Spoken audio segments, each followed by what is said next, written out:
Bonjour, petits amis. Montez vite à bord. On repart. Voici le dernier épisode de l'histoire d'Émilie, l'étoile de mer. Dans l'épisode précédent, le navire avait heurté un rocher. Heureusement, le capitaine et son équipage ont réussi à réparer l'avarie. Ils ont utilisé un énorme pansement qu'ils ont trouvé dans la boîte à médicaments du bateau. J'espère qu'il va tenir. Êtes-vous bien installés pour la suite de l'aventure? C'est parti! Émilie avait trouvé le caillou idéal pour son amie Suzette la mouette. Ni trop gros, ni trop petit, et parfait pour aiguiser son bec.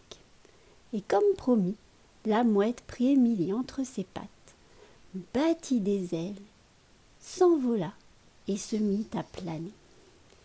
Émilie volait maintenant dans les airs comme un oiseau. Elle survolait la baie et la plage. Elle pouvait observer tous ses endroits préférés de haut.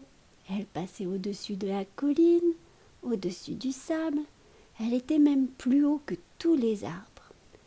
C'est beau, pensa-t-elle, la plage vue d'en haut. Et je suis sûrement la première étoile de mer à voler dans les airs.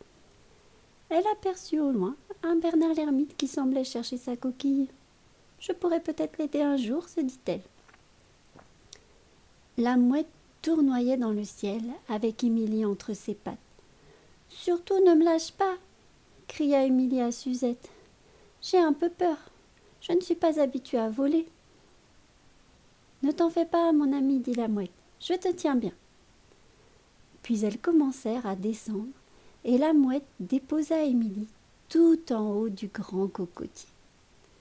Ce fut vraiment un moment merveilleux pour Émilie. Elle sentit la joie remplir son cœur. Elle n'en croyait pas ses yeux. Moi, Émilie, la petite étoile de mer, je suis tout en haut du grand cocotier. Waouh! Elle venait de réaliser son rêve. C'était extraordinaire. Merci, merci, dit Émilie à Suzette, qui retournait déjà chez elle avec son caillou. Puis, elle retourna dans la mer et alla raconter son aventure à tous ses amis. Et à la fin de son récit, elle ajouta « Mais je ne vais pas m'arrêter en si bon chemin.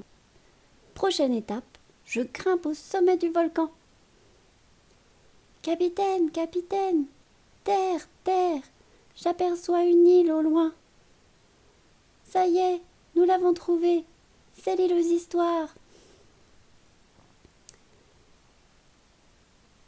J'espère que cette histoire vous a plu.